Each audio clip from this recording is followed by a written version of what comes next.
Want to talk about some polarizing stuff?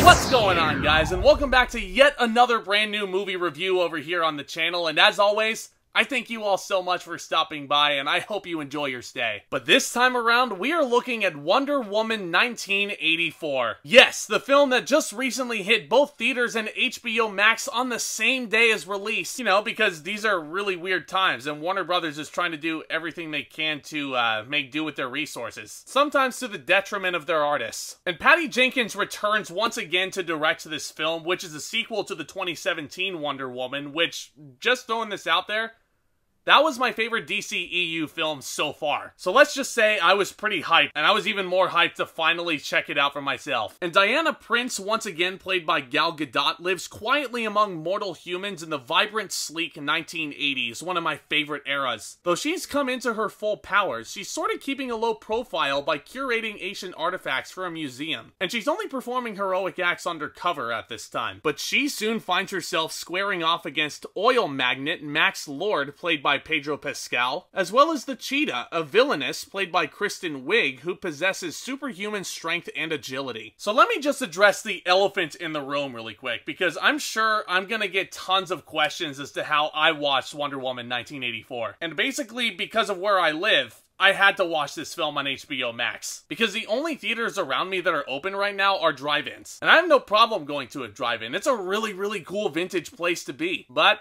you know, for the love of content, to get this review as quick as possible out to you guys, I had to bite the bullet. I had to do HBO Max. And I do appreciate that flexibility that Warner Brothers gave us, but you know, I haven't addressed this whole situation yet, have I? Yeah, as an actor myself, I'm still kind of peeved for all the artists that worked so hard for the studio, and they weren't given, like, the full lowdown of what was going on before Warner Brothers made that move, and they had to find out from a press release. I don't know, it just felt kind of icky to me. But that's another story for another time. Wonder Woman 1984 was our first dosage of superhero blockbuster action since Birds of Prey back in February. Correct me if I'm wrong on that one, but regardless, I feel like this film was much needed right now. And I definitely think there's some fun to be had with this sequel. I really admire how Patty Jenkins was able to take this film and turn it into something completely different from its predecessor. Just so we're not watching the same exact story over and over and over again with any given sequel. And we'll get to that horrific irony in just a minute. I also really love the look and feel of this movie. As I just previously mentioned, the 1980s is one of my favorite eras to go back and rewatch on film, because it just looks so fun. There's a lot of nostalgic cheesiness to be had here. And this film, I think, retains that spark. One thing that this film holds over its predecessor is it's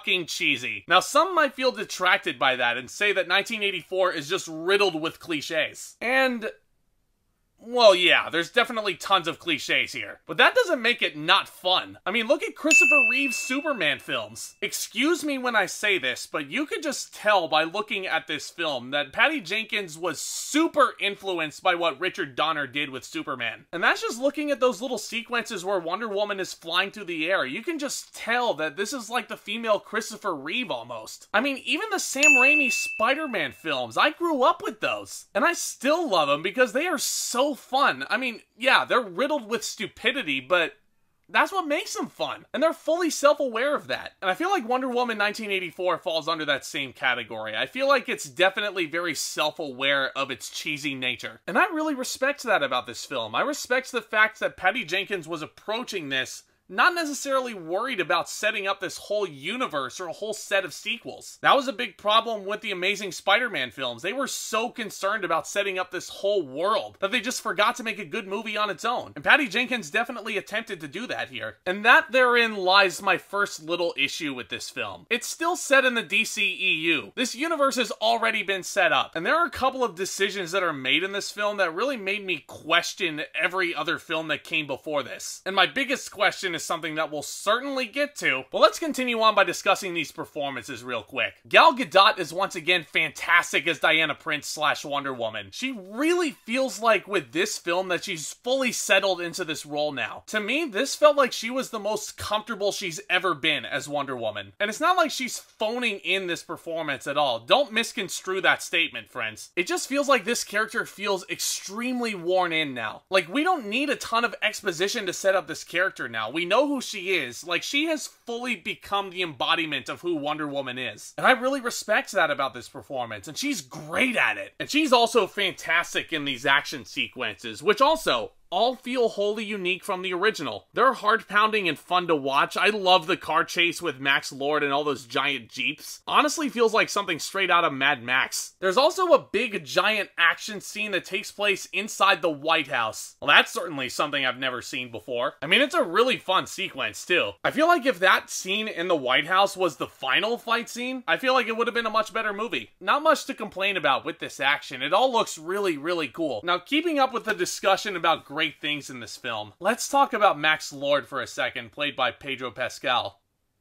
Oh my goodness gracious, I love this guy. What a great villain. Best part of the movie easily, in my opinion. He's not just this big corporate businessman who just relies on deception to get what he wants. Trust me, his character's not that shallow. You really get why he's doing the things he's doing. You understand his objectives, and oddly enough, you almost feel his pain. It's weird for me to say that, believe me, but I'm being totally honest with you guys. There were times where I did feel a lot of sympathy for this character. And that's especially when it comes to his young son, Alistair, and the connection he shares with him. I mean,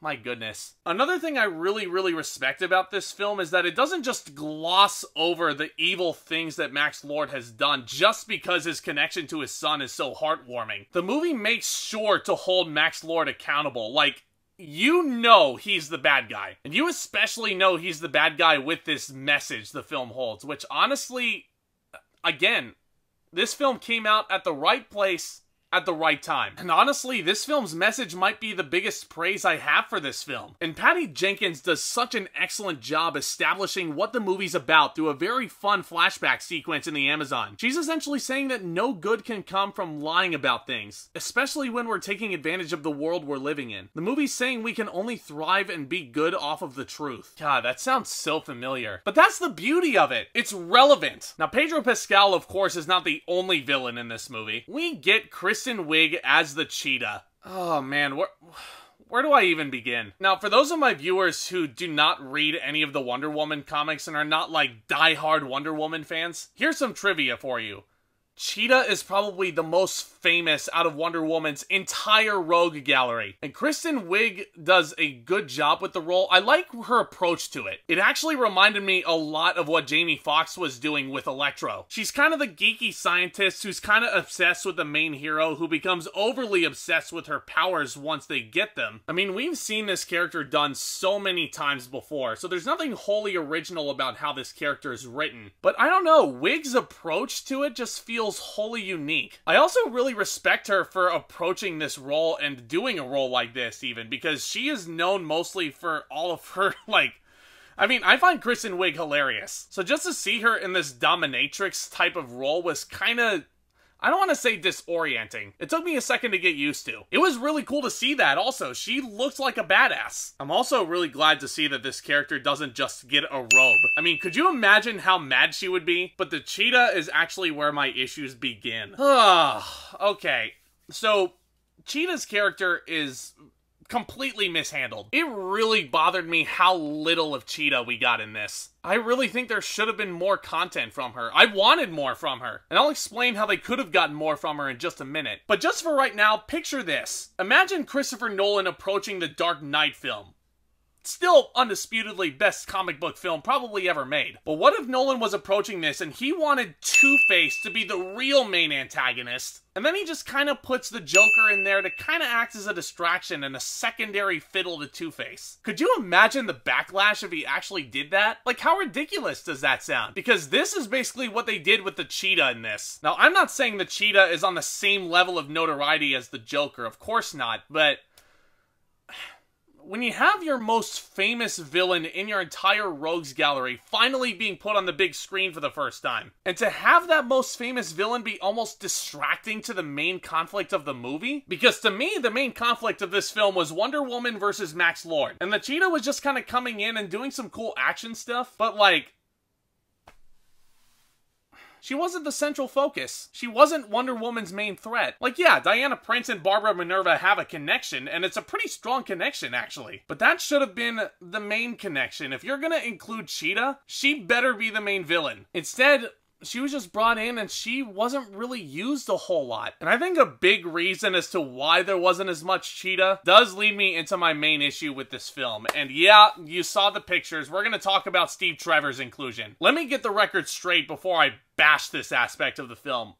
I've got no issue with Chris Pine as a performer, or as a person even. He is just so awesome in everything he does. And he performs this role super well once again, and he has great chemistry with Gal Gadot. That's retained from the predecessor. I mean, you really feel like these two are in love. I also found it really funny when the character is just in awe of how killer the 80s are and how cool these planes are. But, say it with me now, Steve Trevor's arc was finished. Like, we've seen all of those scenes before. Like, it baffled me even when they just announced that Chris Pine was going to be reprising that role. And I was just sitting there pondering it like, that's interesting. Are there just going to be a bunch of flashbacks? Well, no, not really, because mild spoiler, Chris Pine is throwing a bunch of punches at Max Lord, and he's involved in that big White House action sequence. So he's in there. It's not like he's a ghost. Just by including him, you kind of cheapen the impact of the first film's ending. And that really affected me. And now you have this part of the story, and it's just like,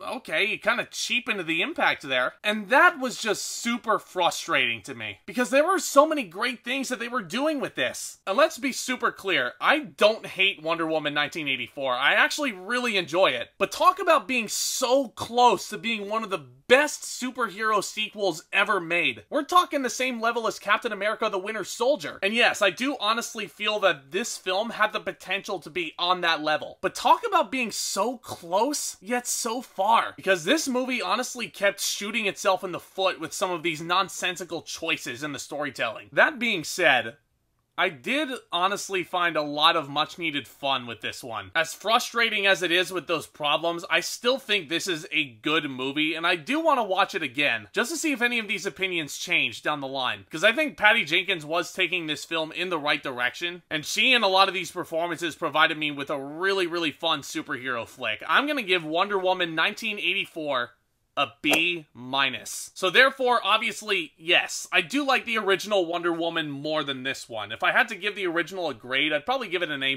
Wonder Woman 1984 does retain a lot of the stupid, cheesy charm from all of the superhero films from the heyday. Think Christopher Reeve as Superman. Think the Sam Raimi Spider-Man trilogy. Just as cheesy as those. But again, it is not perfect. Like I said, there's just a bunch of storytelling issues that are just too glaring to ignore. It does tend to meander a bit, too. And you feel that. This film is 2.5 hours long. And for this film, that's just way too fucking long. I think if you trimmed down that runtime by a good 15 to 20 minutes at least, you would have had a much stronger final product. Also, let me just clear the air real quick. Just because the film's ending takes place during Christmas does not make this a Christmas movie, guys. We're not doing that. We're not having that discussion again, because it's bullshit.